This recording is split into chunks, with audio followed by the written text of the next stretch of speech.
The Montana night was relentless. Rain hammered down in sheets that turned the soil beneath Lucas Kane's boots into treacherous mud. His weathered hands gripped the shovel with desperate intensity, each thrust into the earth, sending shockwaves through his 42-year-old frame. The beam of his flashlight cut through the darkness, illuminating something that would change everything. An ancient metal container, its corroded surface promising secrets buried for nearly a century. His breathing came in ragged bursts, fogging in the cold night air. Beside him, Ranger's gray and white coat was slick with rain. The German shepherd's ears suddenly perked up, a low growl rumbling from deep in his chest. A warning. Lucas froze, his military instincts kicking in like muscle memory. The distant crunch of tires on gravel cut through the steady patter of rain against pine needles. Headlights swept through the trees, piercing the darkness with surgical precision. Lucas worked frantically to cover his discovery, throwing mud and debris over the container. Ranger's growl deepened as the vehicle approached the dog, positioning himself between his master and the approaching threat. The headlights caught Lucas in their glare, momentarily blinding him as a car door slammed with the finality of a coffin lid. A silhouette emerged from the darkness, tall and imposing against the artificial daylight. The unmistakable outline of a weapon glinted in the figure's hand. "I've waited 30 years to reclaim what's mine, Kane." A cold voice called out through the rain, the words hanging in the air between them like a death sentence. Lucas squinted against the light, confusion washing over his face like ice water. "How do you know my name?" But this story began 6 months earlier, when the world looked very different to Lucas Kane. At 42, his body carried the invisible scars of a decade serving as a combat engineer in Afghanistan. The physical wounds had healed better than the ones carved deep into his soul. The nightmares still came 3 or 4 nights a week, vivid replays of the IED explosion that had torn through his convoy and taken his entire squad. In those dreams, he was always too late to save them, always watching helplessly as the blast transformed his brothers in arms into memories and regret. The Veterans Administration apartment in Seattle felt like a prison cell with better plumbing. The city noises triggered his hypervigilance in ways that left him exhausted and hollow. Every car horn became an incoming alarm. Every slamming door echoed like a detonation.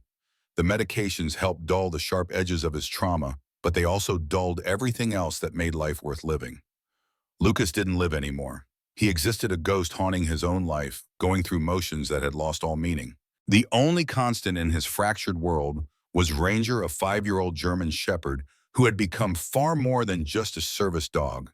Ranger was trained to detect the subtle changes in Lucas's body chemistry that preceded a panic attack, to provide deep pressure therapy during flashbacks that transported him back to that dust-choked road in Kandahar, to wake him from nightmares before they consumed him entirely. But to Lucas, Ranger was simply the one living being who didn't look at him with pity or impatience. The dog asked nothing of him except presence, and in return offered loyalty that transcended human understanding.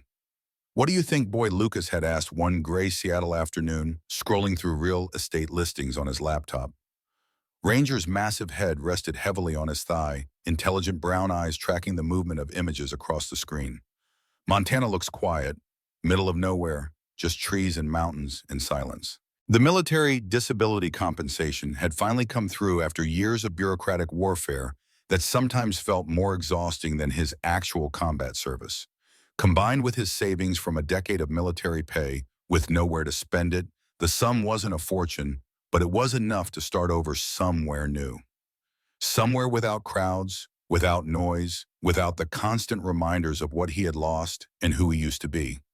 A particular listing caught his attention like a sniper's crosshairs finding their mark.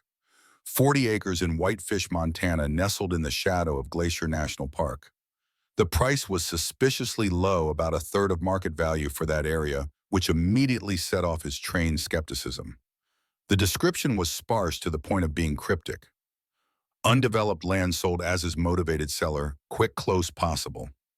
Lucas clicked through the few photographs, his engineer's eye cataloging details. Sweeping meadows dotted with wildflowers, dense pine forest creating natural boundaries, a small creek cutting through the property like a silver thread through green fabric. Something about the land pulled at him with an inexplicable force, a sense of recognition he couldn't place, as if he had walked those meadows in dreams.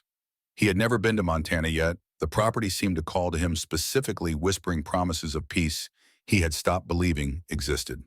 3 weeks later, Lucas signed the final paperwork in the sterile office of Westfield Real Estate. Sarah Thompson, the agent handling the sale, was polished and efficient, her smile never quite reaching her eyes in a way that made Lucas's danger sensors twitch. She had the look of someone accustomed to handling complex transactions without asking uncomfortable questions. This property has been on and off the market for years, she explained, sliding the deed across the mahogany desk with practiced precision. The previous owner was a family trust that's being dissolved. They're just looking to unload it quickly. Lucas studied her face, reading micro-expressions the way he had once read Afghan terrain for hidden threats. Any particular reason it hasn't sold before now? His pen hovered over the signature line, military caution, warring with desperate hope. Sarah's smile tightened almost imperceptibly, a tell that would have been invisible to most civilians. It's quite remote. Most buyers these days want amenities, access to town high-speed internet. This is really for someone who wants true solitude. She paused, choosing her words carefully. There's no historical survey of structures or improvements on file. The sale is explicitly as is, meaning what you see is what you get, and what you don't see isn't the seller's problem. That works for me, Lucas replied, signing his name with a deliberate stroke that felt like crossing a bridge he could never recross. I'm not looking for neighbors. Sarah quickly gathered the papers, her eagerness to conclude the transaction obvious to anyone who knew how to read people. Congratulations, Mr. Kane. You now own a piece of Montana wilderness. Welcome to your fresh start. 2 days later, Lucas and Ranger stood at the edge of their new domain as the afternoon sun filtered through towering pines that had been growing since before his grandfather was born. The drive from Seattle had been therapeutic in ways Lucas hadn't expected. The landscape had gradually transformed from urban sprawl to pristine wilderness, and he had felt the tension in his shoulders loosening with each passing mile, each foot of distance between him and the life he was leaving behind. The narrow dirt road leading to the property was barely maintained, more suggestion than actual road. The final half mile was nearly impassable without his four-wheel drive pickup, which suited Lucas perfectly. No unexpected visitors, no door-to-door salesmen, no well-meaning neighbors with strolls and questions. The land spread out before them like a painting come to life. Gently rolling hills carpeted in green meadows speckled with late summer wildflowers, whose names he didn't know, but whose beauty he could appreciate without words. Dense forest created natural boundaries that promised privacy and solitude. In the distance, the snow-capped peaks of Glacier National Park rose majestically against an impossibly blue sky, their presence both humbling and reassuring. This is it, Ranger. Home. The word felt strange on his tongue, foreign after years of temporary barracks and VA housing. Lucas hadn't had a real home since his parents died in that car crash when he was 11. Foster care had taught him that homes were temporary, conditional things that could be taken away without warning or explanation. The military had reinforced that lesson with each deployment, each new base assignment. But this place felt different. This place felt permanent. Ranger bounded ahead with enthusiasm Lucas hadn't seen since before their last deployment, investigating the new territory with his nose to the ground and his tail held high. Lucas watched him with something approaching contentment, a rare smile softening his weathered features. He would start simple. A tent for now while he learned the land, then maybe a small cabin when winter approached. He had the skills for it. Building had been his specialty in the service, constructing forward operating bases and infrastructure in some of the most hostile environments on Earth. There was something appealing about creating a structure with his own hands, something permanent and solely his own. That first night, Lucas sat outside his tent beside a small campfire that pushed back the mountain darkness. Above him, the stars were impossibly bright, untainted by city lights or the orange glow of civilization. The silence was profound and healing. No traffic, no sirens, no human voices raised in anger or desperation. Just the whisper of wind through pine needles and the occasional call of a nightbird whose song seemed designed for solitude. Ranger lay beside him, massive head resting on his paws but ears alert and attentive to the night sounds around them. For the first time in years, Lucas felt something approaching peace settle over him like a comfortable blanket. Here, surrounded by wilderness that had existed long before his wars and would exist long after the memories of Afghanistan seemed distant, as if they belonged to someone else entirely. Here there were no expectations, no sideways glances from civilians who couldn't understand, no forced conversations with well-meaning therapists who had never heard incoming mortars or felt the ground shake from an IED explosion. Just the land, the sky, and the promise that tomorrow would be what he made it. He slept without nightmares that night for the first time in 3 years. The next few days fell into a simple rhythm that felt like the first healthy routine Lucas had maintained since leaving the service. He hiked the boundaries of his property each morning, mapping it mentally with the same attention to detail he had once applied to potential ambush sites. The southern slope caught the morning sun and was protected from the prevailing winds by a natural ridge. Near the creek would provide easy access to water. He marked potential building sites with surveyor flags, planning a future that extended beyond mere survival.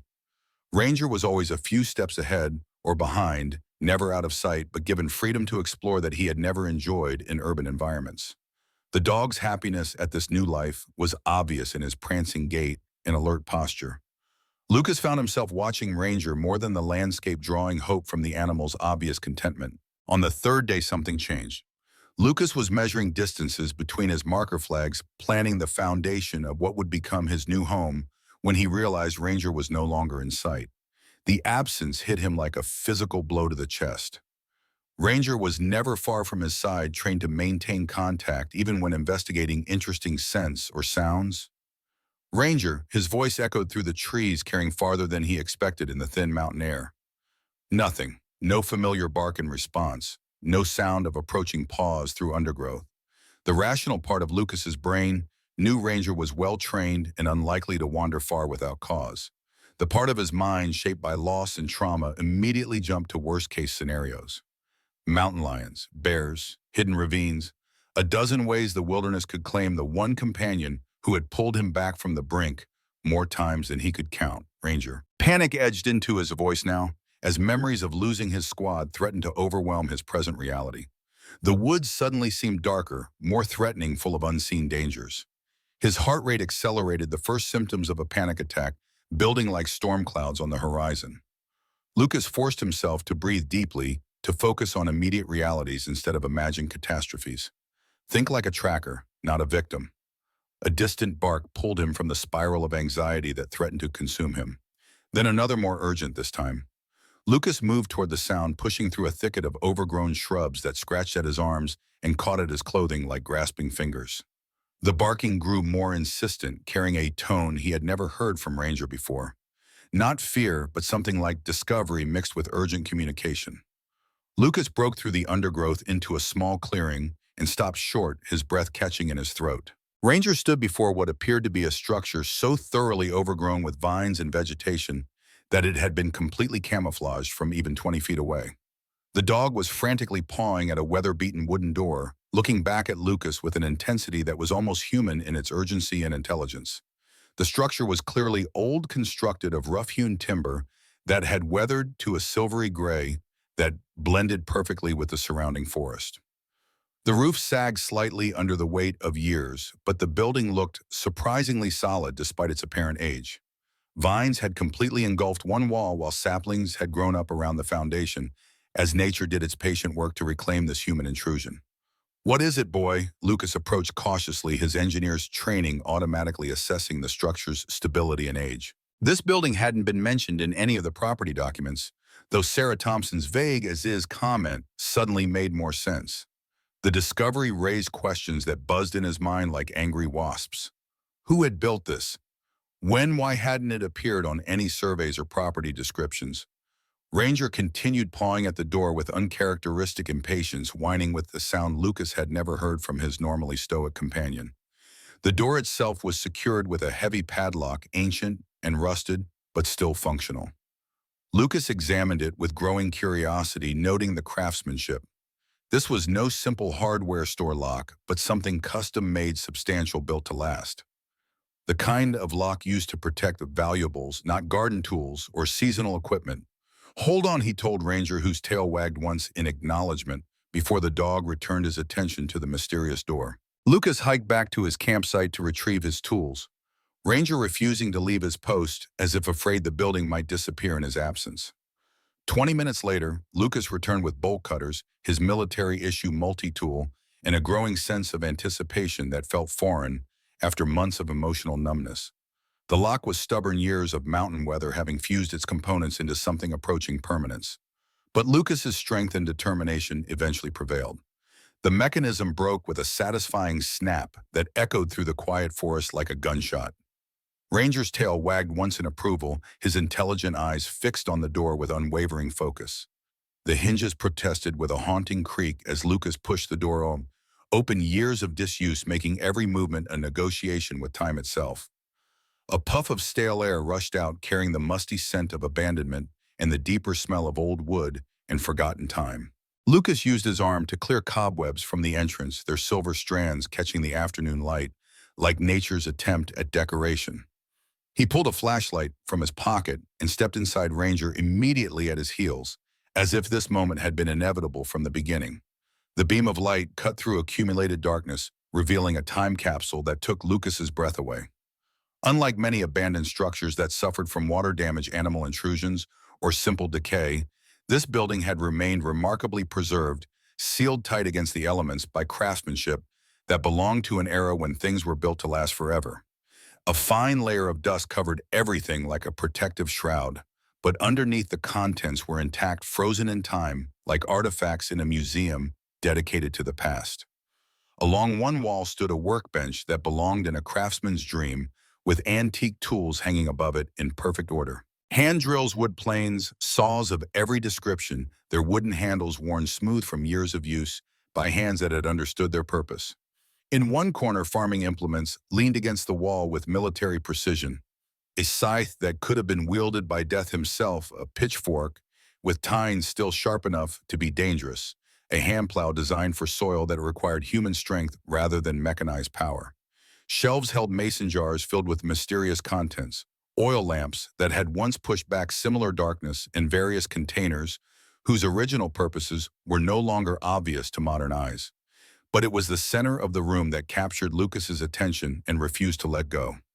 A large wooden table built with the same attention to detail as everything else in this forgotten space held what appeared to be architectural drawings. Their edges were curled with age, but the lines remained crisp and precise, speaking to the skill of whoever had created them. Lucas approached the table with the reverence of someone entering a cathedral, his engineer's eye immediately recognizing the quality of draftsmanship displayed before him.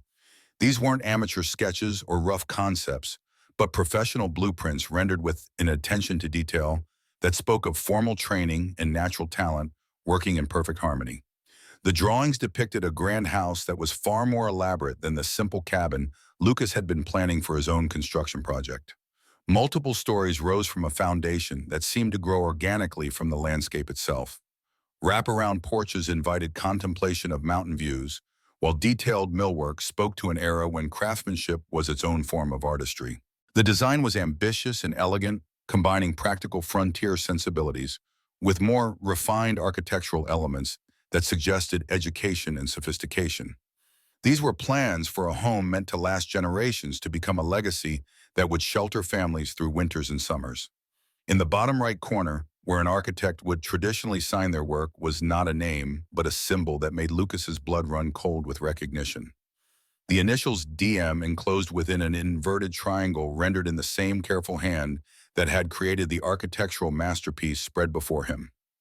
Lucas felt a strange chill run through him, a sense of déjà vu so powerful it made him dizzy and disoriented.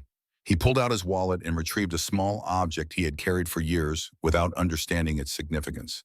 His grandfather's ring, a simple gold band with an inscription inside that had always puzzled him. The same initials, the same inverted triangle, exactly the same. But before he could fully process this revelation, Ranger's sharp bark startled him from his thoughts. The dog had stopped at the far corner of the structure, pawing insistently at floorboards that appeared no different from any others. But Lucas had learned to trust his companion's instincts implicitly, and Ranger's behavior suggested another discovery waited beneath their feet. As Lucas knelt to examine the floorboards more closely, the sound of approaching vehicles cut through the forest silence like a blade. Heavy engines, multiple vehicles moving with purpose toward his property. Ranger's ears flattened against his head, a low growl building in his chest as he positioned himself between Lucas and the approaching threat. Through the gaps in the weathered walls, Lucas caught glimpses of headlights cutting through the trees. Not one vehicle, but several moving in formation. His military training kicked in automatically as he assessed the tactical situation. Unknown number of potential hostiles approaching his position. Limited escape routes. No backup. No communication with the outside world. The vehicles stopped just outside the clearing where the hidden structure stood. Car doors slammed with authority, followed by the sound of boots on forest floor. Multiple individuals moving with a coordination that spoke of training and purpose. Lucas pressed himself against the wall beside one of the small windows, peering through a gap in the vines that covered the opening. A man emerged from the lead vehicle, tall and imposing, even in the fading afternoon light. Expensive clothing that looked out of place in the Montana wilderness. Silver hair perfectly styled despite the wind. Everything about him radiated wealth and power, the kind of authority that came from years of having others defer to his wishes. Behind him, 4 other men took positions around the clearing. Their movements were professional, systematic, the kind of tactical deployment Lucas recognized from his military service. These weren't local law enforcement or curious neighbors. These were private security, well-trained and well-equipped. The silver-haired man stepped forward, his voice carrying easily through the forest air. "Mr. Kane, I know you're here. Your truck is parked at the access road, and my men have been watching this property for some time. There's no point in hiding. I'm Victor Cross, and we need to have a conversation about your recent purchase." Lucas remained silent, his mind racing through options. The tactical situation was poor. He was outnumbered, outgunned, and trapped in a structure with limited exits, but he had one advantage. These men didn't know about the building's existence, which meant they didn't know his exact position. Victor continued speaking, his tone conversational, but with an undercurrent of steel. "You see, Mr. Kane, this land has a complicated history. Your family has a complicated history. The Kane name carries debts that have been outstanding for nearly a century. Debts that I've been very patient about collecting." The words hit Lucas like a physical blow. This man knew about his family, knew things that Lucas himself didn't understand.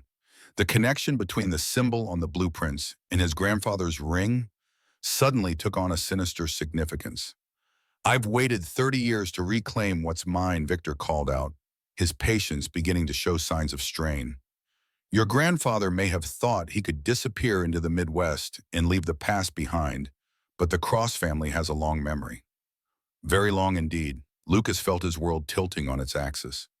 Everything he had believed about his family history, his grandfather's simple life in Chicago, his own identity was being rewritten by this stranger's words. The peaceful sanctuary he had sought in Montana was transforming into something far more dangerous and complex than anything he had faced in Afghanistan.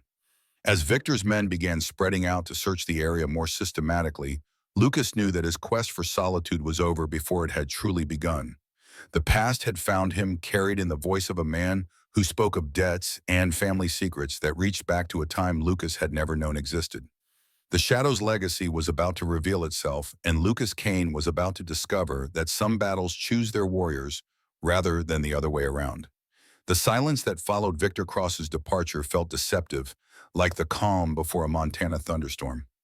Lucas remained hidden in the weathered structure, his mind racing through the implications of what he had just witnessed. Victor's words echoed in his thoughts like fragments of a nightmare. "Your grandfather thought he could change his name. The Cross family remembers everything."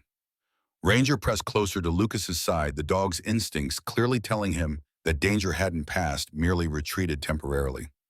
Lucas stroked the German shepherd's head absently while his trained eyes continued to scan the forest through the vine-covered windows. In Afghanistan, he had learned that the most dangerous moments often came after an enemy withdrawal, when relaxed vigilance could prove fatal. But Victor's confrontation had revealed something crucial. This wasn't a random encounter with a powerful man who wanted his property. This was personal, rooted in family history that stretched back generations. The connection between the symbol on the architectural drawings and his grandfather's ring suddenly carried weight that made Lucas's chest tight with anxiety and anticipation. As the minutes stretched without further signs of surveillance, Lucas finally felt safe enough to return his attention to Ranger's earlier discovery. The floorboards in the corner where his companion had been pawing looked identical to all the others. But Lucas had learned to trust the dog's superior senses implicitly. If Ranger detected something significant beneath those particular boards, there was something worth investigating.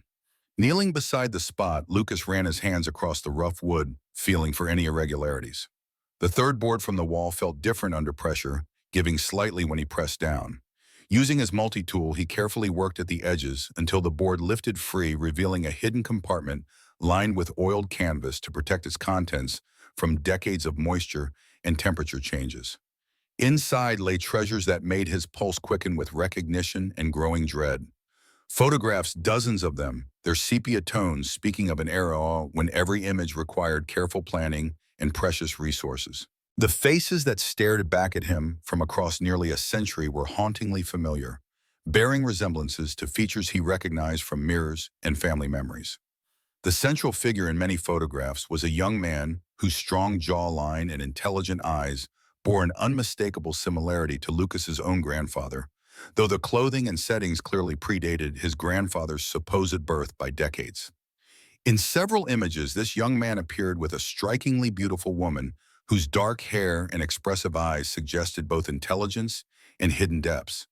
But it was a particular photograph that stopped Lucas's breath entirely. The same young man, now slightly older and more mature, standing beside the woman who was clearly pregnant, her condition visible despite the formal clothing of the era. Written on the back in faded but legible script were the words that changed everything: David and Emma Morrison, spring 1924. Below that, in different handwriting, the children will reshape two families forever. Children, plural. Lucas stared at the photograph until his eyes burned from the intensity of his focus. His grandfather had been part of a larger story, one that involved multiple births and family secrets that someone had gone to extraordinary lengths to preserve and conceal simultaneously. Digging deeper into the compartment, Lucas discovered bundles of letters tied with ribbons that had once been vibrant but had faded to whispers of their original colors. The elegant handwriting on the envelopes belonged to an era when penmanship was considered an art form worthy of careful cultivation. Each envelope was addressed to David Morrison in script that spoke of education and refinement. With trembling fingers, Lucas untied the first bundle and began to read words written by people who had been dead for generations.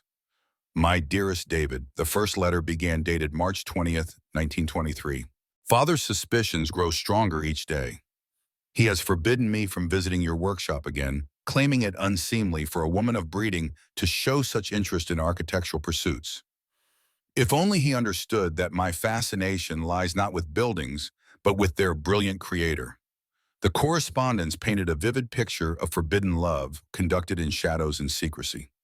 David Morrison had been commissioned to design structures for the Blackwood family empire, his architectural genius recognized even as his humble origins made him an unsuitable match for Emma Blackwood, daughter of one of Montana's most influential families.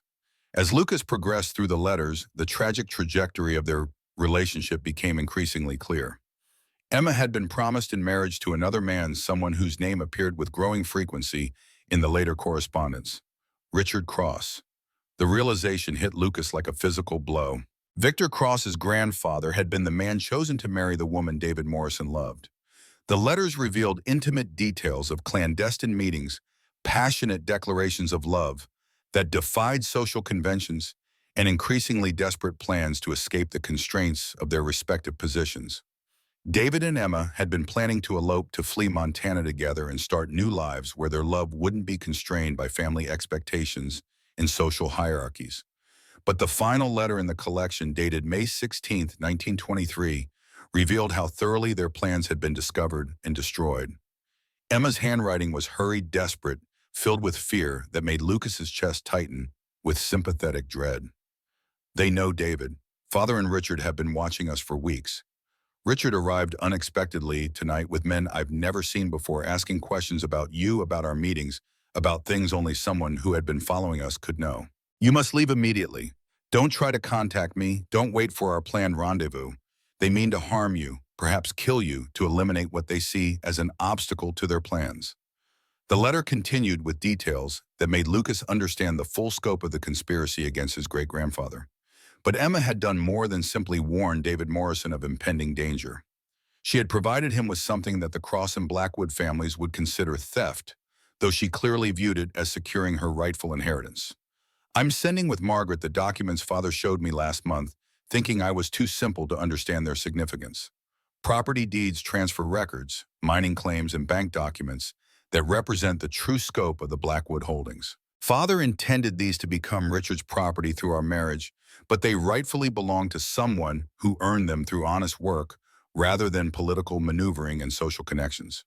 Lucas found those very documents deeper in the compartment, wrapped in additional layers of oiled canvas that had protected them from the ravages of time.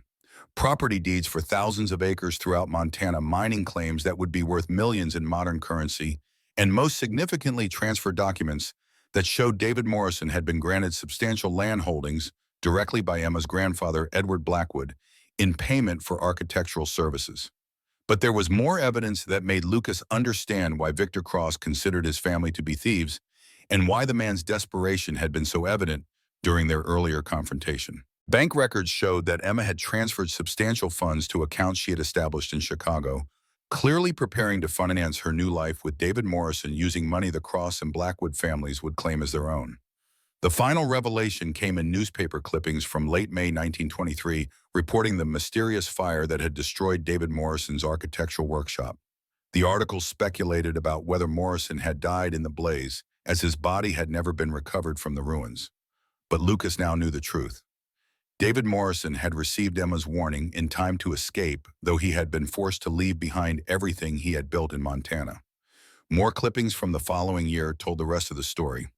Emma Blackwood's marriage to Richard Cross in December 1923, described as a union that would strengthen two of Montana's most prominent families. And then 9 months later, birth announcements for twin boys born to Mr. and Mrs. Richard Cross. The timing was impossible to ignore. But it was the final document in the collection that revealed the full scope of the deception that had shaped Lucas's family history. A letter written in David Morrison's careful script, dated January 1925, addressed to someone identified only as Margaret. The plan Emma devised worked more perfectly than we dared hope. She convinced the attending physician to falsify the birth records, claiming complications that required the infants to be separated temporarily for medical treatment. Richard Cross believes both children are his legitimate heirs, having no reason to suspect that one was quietly removed from the household during the chaos following the difficult delivery.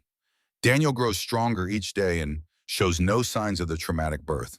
Emma sends word through our trusted intermediary that David Richard, the boy who remained in Montana, thrives under his adoptive father's care, though Emma aches constantly for the child she sacrificed to ensure his safety. The separation tears at her heart, but she knows that keeping both boys would have invited suspicion that could have destroyed us all. The full magnitude of his family's hidden history crashed over Lucas like an avalanche. He wasn't simply David Morrison's descendant. He was the great-grandson of one of twins who had been separated at birth to protect them from the Cross family's vengeance and to preserve David Morrison's bloodline. His grandfather, Daniel Kane, had been the child, sent away raised in Chicago by a man who had abandoned everything to protect his son while preserving the love he had shared with Emma Blackwood. But that meant Victor Cross was his cousin, descended from the twin who had remained in Montana, raised as Richard Cross's legitimate heir while carrying David Morrison's blood without knowing it. The irony was staggering and tragic. Victor had spent his life believing he was protecting his family's honor against Morrison thieves, never understanding that he was persecuting his own bloodline. As Lucas sat absorbing these revelations, Ranger's behavior changed dramatically. The dog rose from his resting position, ears alert and body tense, with the kind of focused attention that meant someone was approaching their location.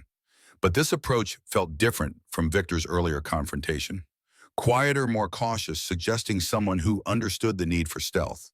Through the vine-covered window, Lucas watched a lone figure move through the trees with practiced expertise. Not the heavy-footed advance of Victor's security team, but the careful progress of someone accustomed to moving undetected through wilderness terrain. The figure emerged into the clearing, revealing itself to be a woman in her mid-40s, dressed in practical outdoor clothing that suggested extensive experience with Montana's challenging environment. Everything about her projected competence and intelligence, from her efficient movements to the way she carried herself with quiet confidence. She approached the hidden structure directly, as if she knew exactly where to find it, and called out in a voice that was strong but carefully modulated to carry just far enough. "Mr. Kane, I know you're in there. My name is Claire Hamilton, and I'm an attorney who's been researching your family's legal rights for many years. We need to discuss what Victor Cross doesn't want you to discover about your inheritance and why he's so desperate to keep you from learning the truth about David Morrison's legacy. Lucas remained motionless, evaluating this new variable in an already complex situation. Claire Hamilton could be another of Victor's operatives using a different approach to flush him out after the direct confrontation had failed. Or she might represent a third party with interests in the tangled web of family history he was beginning to understand. His military experience had taught him to be deeply suspicious of coincidences, and too many people seemed to know about his presence in Montana. I saw the confrontation earlier this evening. Claire continued, her tone patient, but carrying an undertone of urgency that suggested time was limited. Victor Cross has been searching for evidence of Morrison descendants for 30 years. What you discovered in that structure tonight represents only a fraction of what your family is entitled to claim. But Victor won't allow the truth to surface without a fight, and he's not going to be satisfied with intimidation much longer. Her knowledge of the evening's events and the hidden compartment's contents convinced Lucas that she had been conducting surveillance of the area probably for some time. But her mention of legal rights and family entitlements suggested she might possess information crucial to understanding his situation. Against his better judgment and military training, Lucas decided to reveal himself. He pushed open the door of the structure, Ranger immediately at his side, both of them prepared for whatever this encounter might bring. Claire Hamilton turned toward the sound, her expression showing relief rather than triumph or satisfaction. Up close, she appeared exactly as competent as her voice had suggested, with intelligent eyes and the bearing of someone accustomed to fighting complex battles in legal arenas rather than physical confrontations. "Mr. Kane," she said, extending her hand in a gesture that was professional rather than social. "I apologize for the dramatic circumstances, but Victor Cross maintains extensive surveillance throughout this valley. I needed to ensure we could speak without his knowledge or interference." Lucas accepted her handshake cautiously, noting that her grip was firm and her gaze direct. "How do you know about my family history, and what legal rights are you referring to?" Claire smiled, though the expression carried no humor, and produced a leather portfolio from her backpack that appeared to contain substantial documentation. "That's an extremely complex story, but the essential facts are straightforward. Your great-grandfather, David Morrison, never legally transferred his ownership rights to this property. The fire that supposedly killed him was arson orchestrated by Richard Cross and Edward Blackwood to eliminate someone they viewed as a threat to their family plans and financial interests." She opened the portfolio, revealing legal documents that appeared to be official copies of deeds, property transfers, and court records. More significantly, she possessed photographs of some of the same documents Lucas had just discovered in the hidden compartment, suggesting her knowledge was both extensive and legitimate. David Morrison was granted substantial land holdings directly by Edward Blackwood in payment for architectural services rendered to the family enterprises. Claire explained, her voice taking on the cadence of someone accustomed to presenting complex cases. The transfers were legal and properly recorded with the territorial government before Montana achieved statehood. When David was forced to flee for his life, he never formally transferred ownership. Under Montana property law, that means his heirs retain legitimate claim to those holdings. Lucas examined the documents she showed him, his engineering background, allowing him to appreciate the thoroughness of her research and the apparent authenticity of her evidence. But surely there are time limitations, adverse possession statutes, something that would have transferred ownership after a century of abandonment. Normally, yes, Claire agreed, but Montana law provides specific exceptions when the original owner was forced off property through criminal acts, including fraud, intimidation, or violence. David Morrison was the victim of a conspiracy that included arson, death threats, and deliberate falsification of public records. Those circumstances extend normal time limits significantly, particularly when combined with evidence that his descendants were deliberately kept ignorant of their inheritance. The legal implications were staggering, but Lucas found himself focusing on something else entirely. "How are you involved in this? Why do you care about century-old injustices?" Claire's expression grew more serious, and when she spoke, her voice carried personal weight that explained her dedication to the case. "Because Emma Blackwood Morrison was my great-grandmother, I'm descended from the Blackwood line through family branches that remained in Montana after the scandal. I've spent 15 years researching this case, documenting the fraud, and waiting for David Morrison's descendants to surface so we could finally correct a historical injustice that has shaped this entire region's development. The revelation added another layer of complexity to family connections that were already impossibly tangled, but it also explained Victor Cross's desperate behavior during his earlier visit.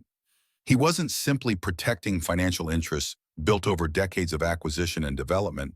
He was defending a family legacy constructed on lies and theft, threatened by the emergence of legitimate heirs who could challenge the foundation of everything the Cross family had built. But there's something else you need to understand. Claire continued, her expression growing darker. Victor Cross isn't just wealthy and influential. He's been systematically buying properties throughout this valley for 30 years, assembling what he believes is his rightful inheritance from the combined Blackwood and Cross estates. Most of those purchases were based on fraudulent property records created by his ancestors to legitimize their theft of Morrison Holdings. She paused, allowing the implications to sink in before delivering the crucial information that would change everything about Lucas's understanding of his situation. If your claim to this property is validated by the courts, it won't just restore your family's inheritance. It will potentially unravel dozens of property transactions worth hundreds of millions of dollars. Victor Cross's entire empire could collapse if the truth about David Morrison's legitimate ownership becomes public knowledge. That's why he's so desperate to prevent you from learning about your heritage, and why he won't hesitate to use violence if legal intimidation fails to achieve his objectives. The stakes were far higher than Lucas had imagined when he first discovered the hidden structure and its precious contents. This wasn't about 40 acres of beautiful but economically modest Montana wilderness. This was about an empire built on systematic deception and fraud, threatened by the emergence of truth that had been carefully preserved by people who had died believing justice would eventually prevail. As if summoned by the gravity of their conversation, the sound of multiple vehicles approaching at high speed cut through the night air like a blade. But this time the tactical situation was completely different. Instead of one or two vehicles moving with measured caution, this was a convoy approaching rapidly with the kind of aggressive urgency that spoke of escalation beyond negotiation or intimidation. Claire's expression transformed from serious to genuinely alarmed in the space of a heartbeat. "He's coming back with reinforcements," she said quickly, gathering her documents with the efficiency of someone who had prepared for exactly this possibility. "We need to leave this area immediately. Victor Cross is done with subtle approaches." But Lucas was already moving his military training, taking control of his responses as the tactical situation shifted dramatically around them. Victor Cross was no longer interested in conversation or legal maneuvering. He was escalating to direct confrontation, and Lucas knew from bitter experience in Afghanistan where such escalations inevitably led. The battle for the Morrison legacy was about to begin in earnest, and Lucas Kane was about to discover that some of the most dangerous combat happens not in foreign mountains, but on soil that should have been home. The convoy of headlights cut through the Montana darkness like searchlights hunting prisoners. Lucas counted at least 6 vehicles moving in tactical formation, their engines growling with a mechanical menace as they approached the hidden clearing. This wasn't Victor Cross returning with additional persuasion. This was a full-scale operation designed to end their conversation permanently. Claire grabbed Lucas's arm with surprising strength. "There's a service trail behind this structure that leads to an old mining road. We can reach my vehicle if we move now." But Lucas was already calculating angles and distances with the cold precision that had kept him alive in Afghanistan. 6 vehicles meant at least 12 men, probably more. Professional security teams didn't travel light, and Victor Cross had clearly decided that subtle intimidation was no longer sufficient. Ranger pressed against Lucas's leg, the dog's body coiled with tension as his acute hearing tracked the approaching threat. The German Shepherd's training had included tactical situations, and his behavior suggested he understood they were facing immediate danger rather than mere confrontation. Lucas grabbed the most crucial documents from the hidden compartment, stuffing them into his jacket pockets, alongside the photographs that proved his family's connection to David Morrison and Emma Blackwood. Whatever happened next, this evidence needed to survive, even if they didn't. The lead vehicle's spotlight suddenly blazed to life, its harsh beams sweeping across the clearing like an artificial sun. Through the vine-covered windows, Lucas could see armed figures deploying from multiple vehicles in coordinated patterns that spoke of military or law enforcement backgrounds. Victor Cross wasn't taking chances this time. Mr. Kane Victor's voice carried across the clearing with amplified authority. I know you're in that structure, and I know you're not alone. Ms. Hamilton's legal theories are interesting academic exercises, but they won't protect either of you from the reality of Montana property law or the consequences of trespassing on cross-family land. Claire's face had gone pale in the reflected glare of the searchlights. He's claiming this entire area belongs to him now. That's impossible under the original land grants. But if he controls the local courts and law enforcement, legal technicalities become irrelevant. She was already moving toward what Lucas assumed was the rear exit she had mentioned. But Lucas remained motionless, studying the tactical deployment through gaps in the weathered walls. The positioning was professional, but predictable, designed to prevent escape rather than assault a fortified position. Victor's men were security specialists, not combat veterans. They expected intimidation and overwhelming force to achieve their objectives without actual violence. That gave Lucas options his opponents wouldn't anticipate. You have 60 seconds to emerge voluntarily, Victor announced. After that, my associates will extract you using whatever methods prove necessary. I would prefer to resolve this matter through civilized discussion, but your continued resistance makes that increasingly difficult. Claire tugged at Lucas's sleeve urgently. We need to leave now. My research into the cross-family finances uncovered some disturbing connections to organizations that don't limit themselves to legal remedies. Victor has resources that extend far beyond Montana property law. But Lucas was remembering something crucial from the documents he had just discovered. The mining claims that Emma had stolen for David Morrison weren't just historical curiosities. Some of those claims covered areas that would now be worth millions in mineral and development rights. If Victor Cross had built his empire on fraudulent ownership of those properties, the financial implications extended far beyond simple real estate transactions.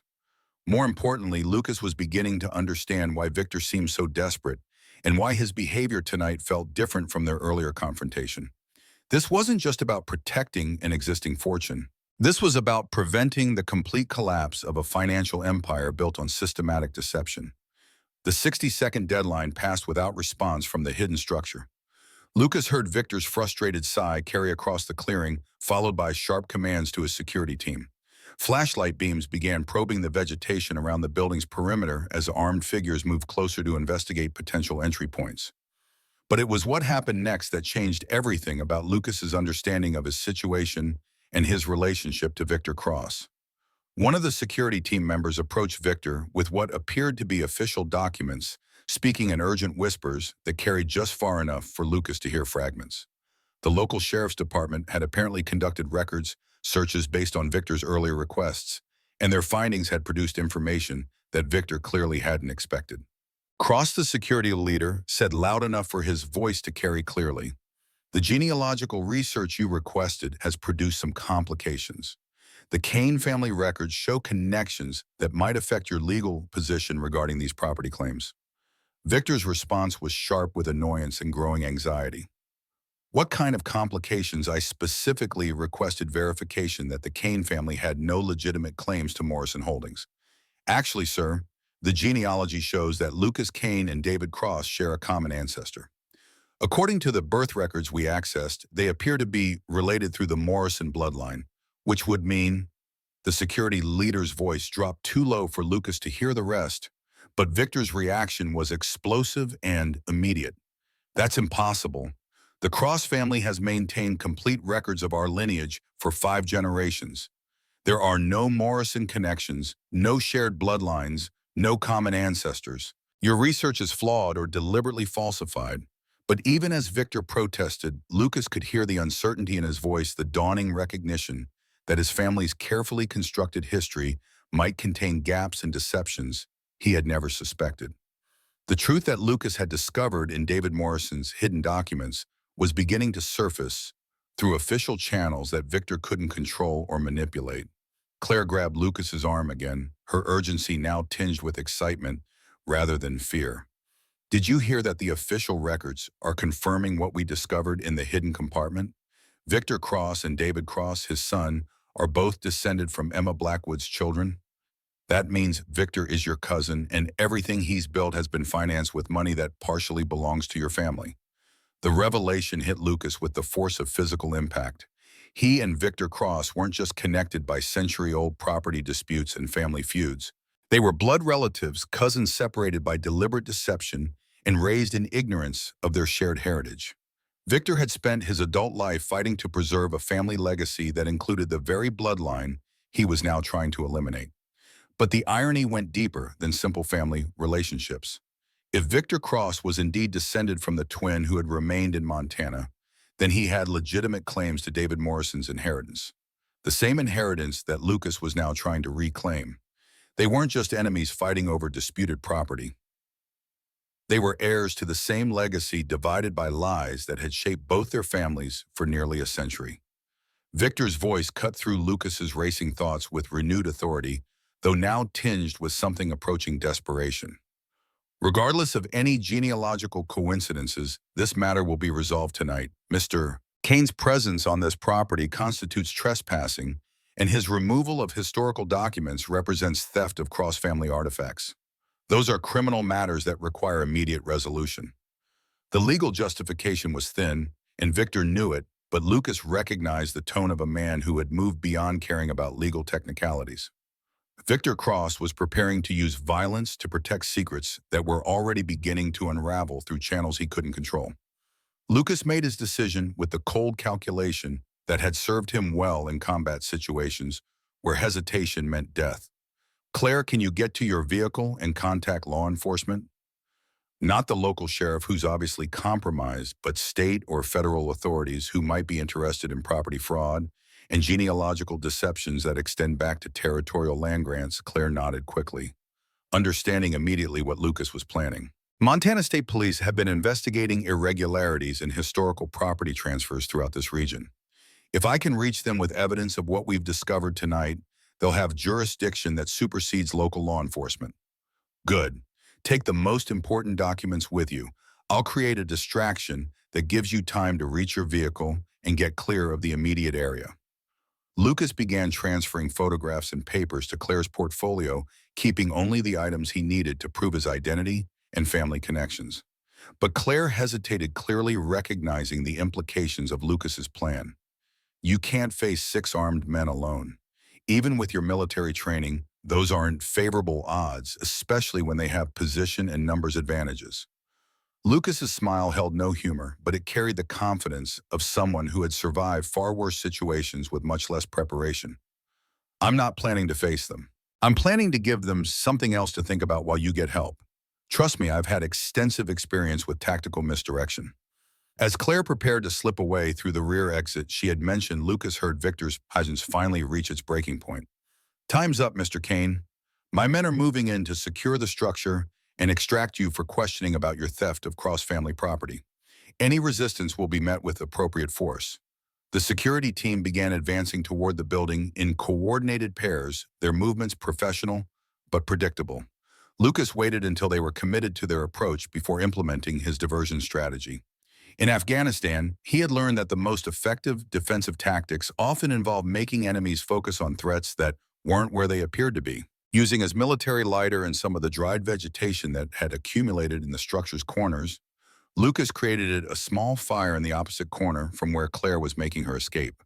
The flames spread quickly through the ancient wood and accumulated debris, filling the building with smoke that would obscure visibility and create the impression of a much larger conflagration. As smoke began pouring from the structure's windows and gaps in the weathered walls, Victor's security team hesitated, clearly, uncertain whether their quarry was still inside or attempting to escape under cover of the smoke. Their hesitation gave Claire the precious seconds she needed to reach the service trail and disappear into the forest darkness. But Lucas wasn't finished with his tactical deception. Using the smoke as concealment, he slipped out through a window on the side of the building opposite from Victor's position. Ranger followed silently the dog's training, allowing him to move through the underbrush without creating noise that would betray their location. From his new position in the forest, Lucas could observe Victor's security team as they struggled to respond to what they perceived as an emergency. The fire was spreading faster than Lucas had intended, threatening to consume the entire structure along with any evidence that remained hidden inside. More importantly, the chaos and smoke had created exactly the kind of confusion that Lucas needed to implement the next phase of his plan. Victor Cross wanted to resolve this matter through violence and intimidation, but Lucas had learned in Afghanistan that sometimes the most effective response to overwhelming force was to change the nature of the engagement entirely. Moving through the forest with skills honed by years of combat operations, Lucas began circling toward Victor's position. The older man stood beside his vehicle, directing his security team's response to the fire, while clearly frustrated by the tactical complications that the smoke and flames had created. Lucas emerged from the tree line directly behind Victor, close enough to speak in conversational tones that wouldn't carry to the security team members who were still focused on the burning structure. "Hello, Cousin," Lucas said quietly. "I think it's time we had that family discussion you've been avoiding." Victor spun toward the sound of Lucas's voice, his face showing shock and recognition in equal measure. In the firelight, the family resemblance was unmistakable. Both men carried the same strong jawline, the same intelligent eyes, the same bearing that spoke of determination and natural leadership. They were clearly related products of the same bloodline, despite the decades of deception that had kept them apart. But it was Victor's response that revealed the full depth of his desperation and the lengths to which he was prepared to go to protect his family's constructed legacy. Family or not, Victor set his hand, moving toward a weapon concealed beneath his jacket. Some secrets are too dangerous to allow into daylight. Some truths cause more damage than the lies that replace them. The confrontation that had been building for nearly a century was finally at hand, and Lucas Kane was about to discover whether blood truly was thicker than water when family legacies built on deception collided with demands for justice and truth. The firelight flickered across Victor Cross's face, revealing features that mirrored Lucas's own in ways that made their blood relationship undeniable. But where Lucas saw the possibility of family reconciliation, Victor's expression showed only the calculation of a man who had spent decades building an empire on carefully constructed lies. His hand remained poised near the concealed weapon, the gesture speaking louder than any words about his intentions. Family or not, Victor repeated, his voice carrying the weight of a decision already made. "Some legacies are worth more than blood. Some truths would destroy everything I've built, everything my children will inherit. I won't allow that destruction, regardless of our shared ancestry." Lucas kept his hands visible and non-threatening, though his combat experience told him that Victor's desperation made him far more dangerous than his expensive clothing and corporate demeanor suggested. Behind them, the burning structure continued to pour smoke into the night sky, while Victor's security team maintained their positions around the clearing, unaware that their employer was engaged in a potentially lethal family reunion. But it was Ranger who changed the dynamic of their confrontation. The German Shepherd emerged from the forest shadows, positioning himself between the two men with the kind of tactical awareness that spoke of extensive training. But instead of focusing on Victor as a threat, Ranger's attention was drawn to something else entirely. The dog's behavior was subtle but unmistakable to anyone who understood service animal responses. Ranger was detecting a medical condition the same way he had been trained to recognize the onset of Lucas's panic attacks. Victor Cross wasn't just desperate and dangerous, he was sick, and Ranger's specialized training was responding to chemical changes that indicated neurological distress. Lucas studied Victor more carefully, noting details that his initial focus on the tactical situation had caused him to overlook. The slight tremor in Victor's left hand, the way his eyes occasionally lost focus before snapping back to sharp attention. The subtle signs of confusion that had marked some of his earlier statements about family history and legal technicalities. "You're ill," Lucas said quietly, the realization hitting him with unexpected force. "That's why you're so desperate to resolve this tonight. That's why you can't afford to let legal challenges drag through courts for months or years. You don't have that kind of time." Victor's facade cracked for just a moment, revealing vulnerability that made him seem older and more human than his previous displays of corporate power. Early-stage Alzheimer's, he admitted, his voice losing some of its authoritative edge. "The doctors give me perhaps 2 years before the deterioration becomes noticeable to others. After that, my ability to manage the family enterprises to protect what we've built will be compromised beyond recovery." The revelation reframed everything about Victor's behavior, transforming him from a simple antagonist, motivated by greed, into something far more complex and tragic. He wasn't just protecting financial interests. He was racing against time and his own declining mental capacity to secure his family's future before his illness rendered him incapable of strategic thinking. That's why you've been buying up property so aggressively. Lucas continued, understanding flooding through him. You're trying to consolidate everything before your condition becomes public knowledge. Before your business rivals and legal challengers realize they're dealing with someone whose cognitive abilities are deteriorating. Victor nodded slowly, some of the tension leaving his posture as the burden of his secret was shared for the first time. My children don't know yet. My business partners suspect nothing. But every day I feel pieces of my memory, my reasoning ability slipping away like sand through fingers. The family legacy, the Cross Empire, everything depends on my ability to maintain the illusion of competence for just a little longer. The human tragedy of Victor's situation didn't diminish the threat he represented, but it provided Lucas with tactical advantages he hadn't anticipated. A man fighting cognitive decline would be prone to errors in judgment, to emotional decisions that compromise strategic thinking. More importantly, Victor's illness meant that his threats carried an element of desperation that could be managed through careful psychological manipulation. But their conversation was interrupted by shouting from Victor's security team. The fire had spread to the surrounding vegetation, creating a blaze that threatened to attract attention from fire departments and emergency responders throughout the region. More critically, the flames had revealed something that changed the entire tactical situation. Mr. Cross, one of the security team leaders, called out urgently. The fires exposed something behind the structure. There appears to be some kind of underground installation, possibly a bunker or storage facility. You need to see this immediately. Victor's expression transformed from resignation to sharp interest.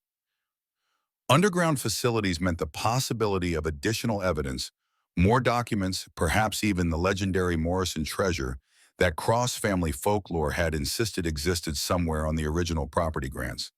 His illness made time precious, but it also made him reckless in ways that Lucas could exploit. They moved toward the area behind the burning structure, where the intense heat had cleared away decades of accumulated undergrowth and revealed what appeared to be a concrete entrance, partially concealed by natural stone formations. The construction was clearly from an earlier era, built with the kind of attention to permanence that characterized Depression-era engineering projects. Lucas recognized immediately what they had discovered, though the implications made his chest tight with anticipation and dread. David Morrison hadn't just hidden documents and photographs in the wooden structure. He had created something far more substantial, an underground preservation facility designed to protect his legacy for exactly this kind of discovery. The concrete entrance was secured with a heavy steel door that had been designed to withstand both time and deliberate attack. But more importantly, the locking mechanism was unlike anything from the 1920s or 1930s. This was modern technology, suggesting that the facility had been maintained and updated long after David Morrison's supposed death. Victor's security team produced cutting tools from their vehicles, working to breach the steel door, while their employer paced with barely contained excitement. But Lucas was studying the lock mechanism more carefully, his engineer's training allowing him to recognize details that suggested a more sophisticated approach than brute force. The lock wasn't just modern. It was specifically designed to be opened by someone who possessed the correct combination of keys or access codes. And Lucas was beginning to suspect that his grandfather's ring, the family heirloom he had carried without understanding its significance, might be more than just sentimental jewelry.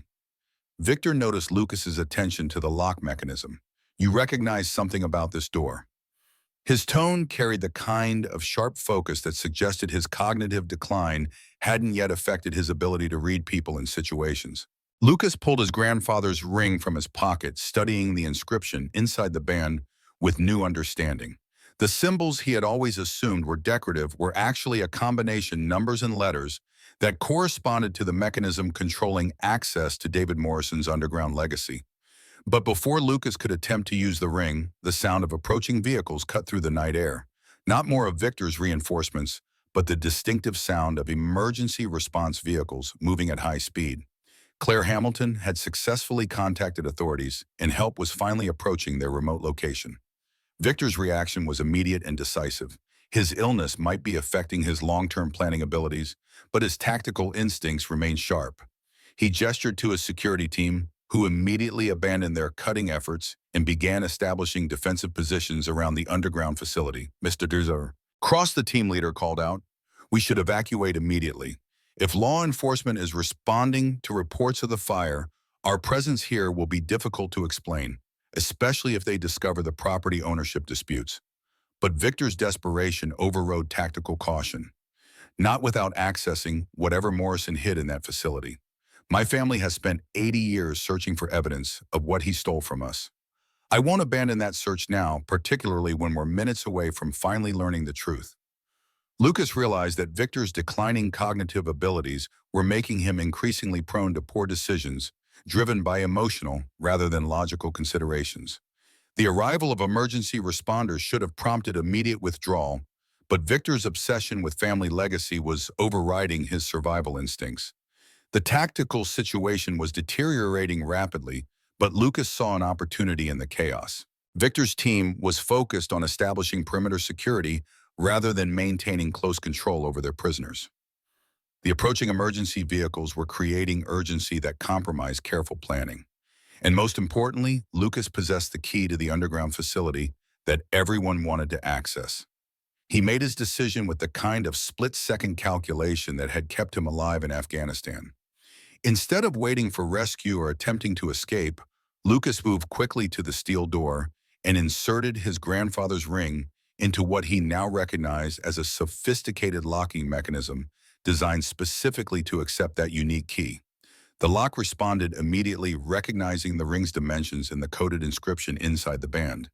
The steel door swung open with surprising quietness, revealing a concrete stairway that descended into darkness. Emergency lighting activated automatically as the door opened, suggesting that the facility remained connected to some form of power source despite its apparent abandonment. Victor's expression showed triumph mixed with growing confusion, as his illness made it difficult for him to process the rapid sequence of events. But his security team leader was already moving toward the entrance, flashlight in hand, ready to explore whatever David Morrison had considered important enough to preserve in an underground bunker.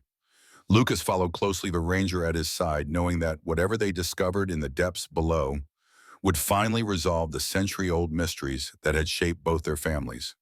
But he also knew that Victor Cross, driven by desperation and declining mental capacity, would fight to claim whatever treasures or secrets the facility contained, regardless of legal ownership or family relationships. The underground facility was far more extensive than the simple storage space Lucas had anticipated. The concrete stairway led to a substantial chamber, lined with steel shelving and climate-controlled storage units.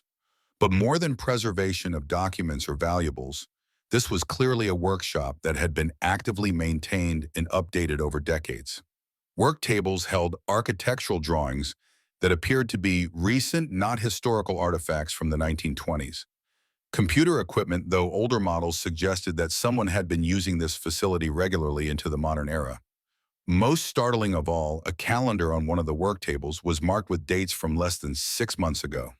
David Morrison hadn't just survived his supposed death in 1923. He had lived and worked in secret for decades, possibly into the current century, maintaining this underground legacy while his public identity remained officially deceased. The implications were staggering, not just for family history, but for the legal status of every property transaction the Cross family had built their empire upon. But it was Victor's reaction that revealed the full scope of what they had discovered. As his flashlight beam swept across the workshop's contents, his expression showed not triumph, but growing horror. Because prominently displayed on one of the work tables were architectural plans for modern buildings that Victor clearly recognized.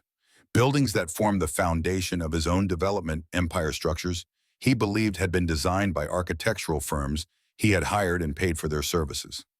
David Morrison hadn't just preserved evidence of historical injustices. He had been secretly influencing and controlling the Cross family's business activities for decades, ensuring that his descendants would eventually inherit not just the original stolen properties, but everything that had been built upon them through his continued architectural guidance. The family reunion that had begun with gunfire and threats was about to reveal secrets that would reshape both their legacies in ways that neither Lucas nor Victor could have imagined.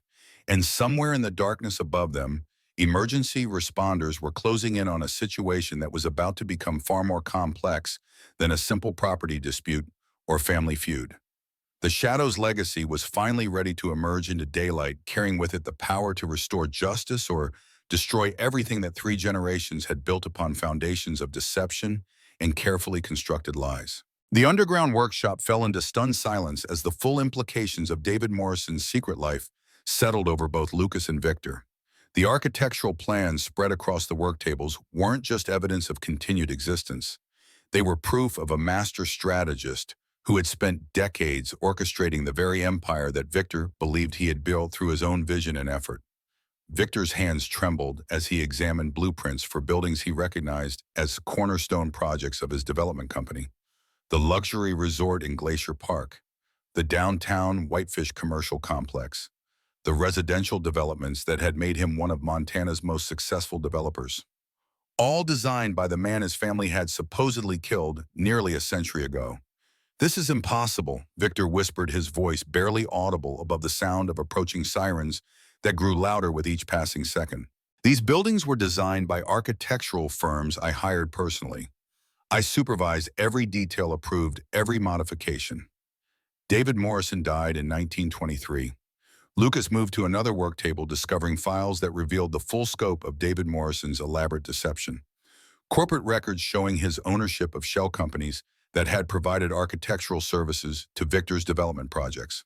Bank records indicating payments that had flowed back to accounts controlled by Morrison's various assumed identities. Most damning of all, correspondence between Morrison and his secret employees, detailing decades of strategic planning designed to ensure that the cross-family empire would ultimately return to Morrison control. He never died.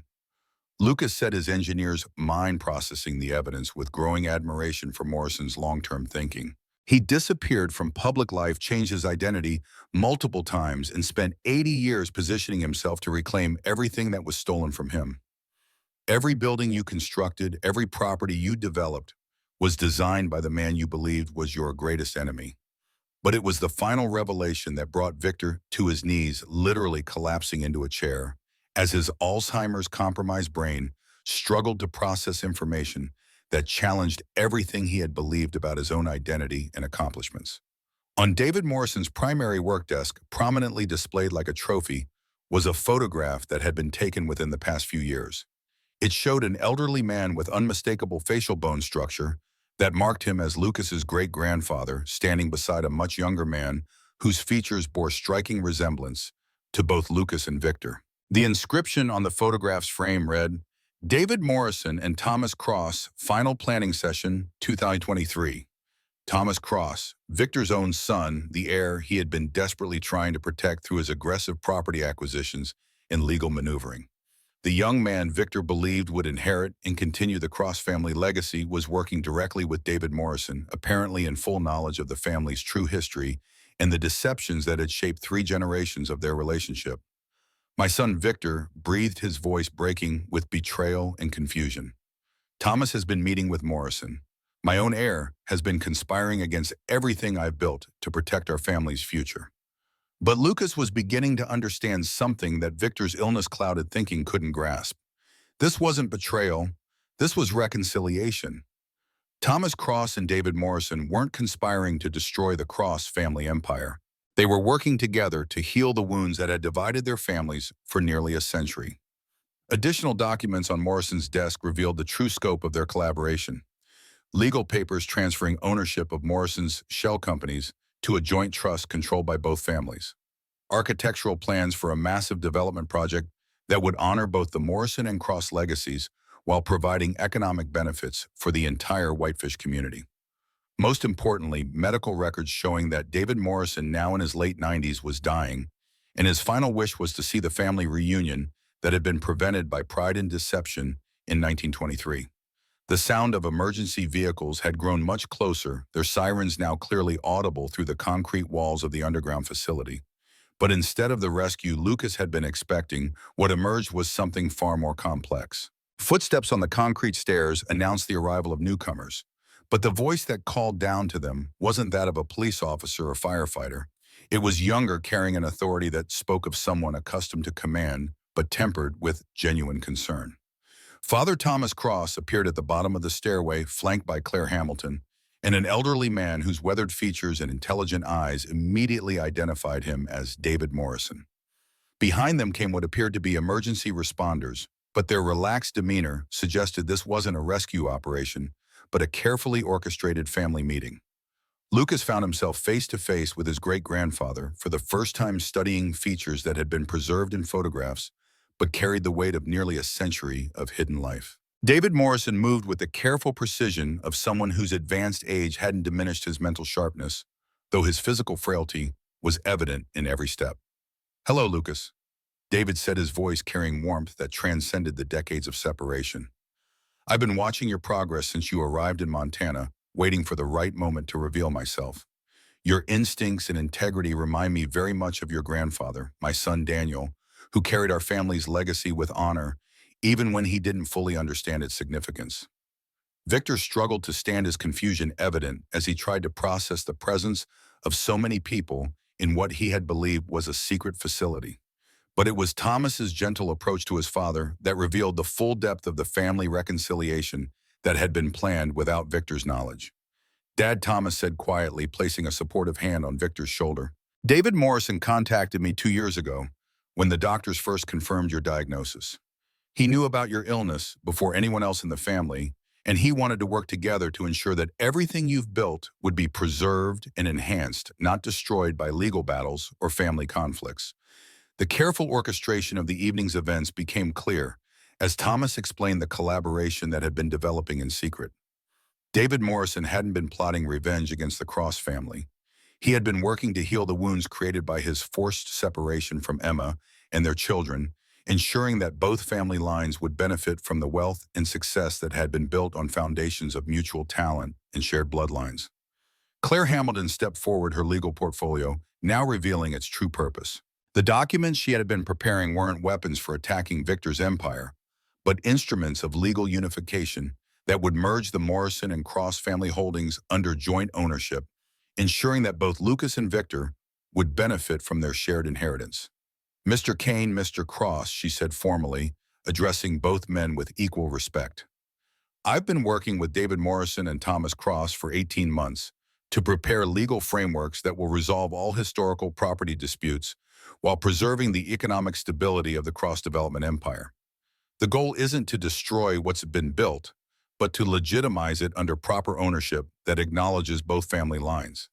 But it was David Morrison himself who provided the final piece of the puzzle that transformed the evening from confrontation to reconciliation.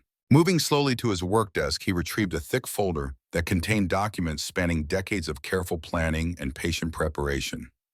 "Lucas, Victor," he said, addressing both men as the family members they had always been, despite the deceptions that had kept them apart. "I'm dying. The doctors give me perhaps 6 months to live. I've spent the last 20 years of my life working to ensure that when I died, the truth about our families would finally surface in a way that honored everyone's contributions and sacrifices." He opened the folder, revealing documents that outlined a comprehensive plan for family reunification and legacy preservation. The Morrison estate, including all properties and businesses secretly controlled by David over the decades, would be transferred to a family trust managed jointly by Lucas and Thomas Cross. Victor's development empire would be legitimized through proper ownership transfers, ensuring that his life's work wouldn't be destroyed by legal challenges. Most importantly, the combined resources of both families would fund charitable projects throughout Montana, honoring the memory of Emma Blackwood and the love that had created both family lines. The final revelation was perhaps the most emotionally powerful. David Morrison had never remarried after his separation from Emma, spending 8 decades of his life honoring a love that had been interrupted but never destroyed. Emma, trapped in her marriage to Richard Cross, had similarly never forgotten David secretly funding many of his early business ventures through shell companies and anonymous donations that had helped him build the foundation of his hidden empire. Their love story hadn't ended with tragedy in 1923. It had continued in secret for decades, two people who couldn't be together publicly, but who had collaborated to ensure that their descendants would inherit not just wealth, but the knowledge of a love that had transcended social barriers and family conflicts.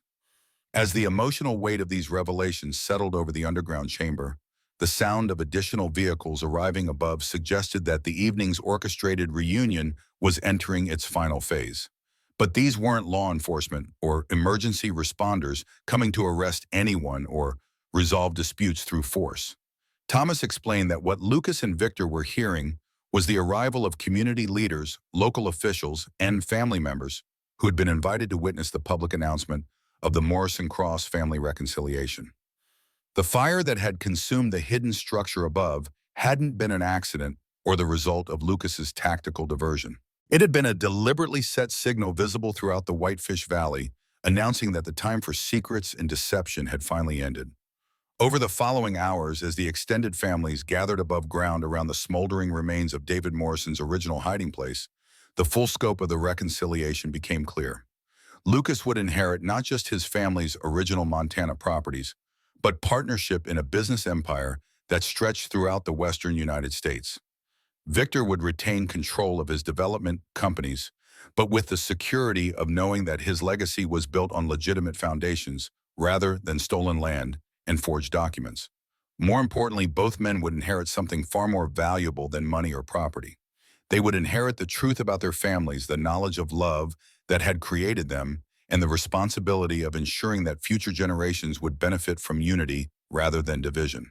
The final scene of their reunion took place as dawn broke over the Montana mountains, painting the sky in colors that reminded Lucas of his first morning on the property that had started this entire journey.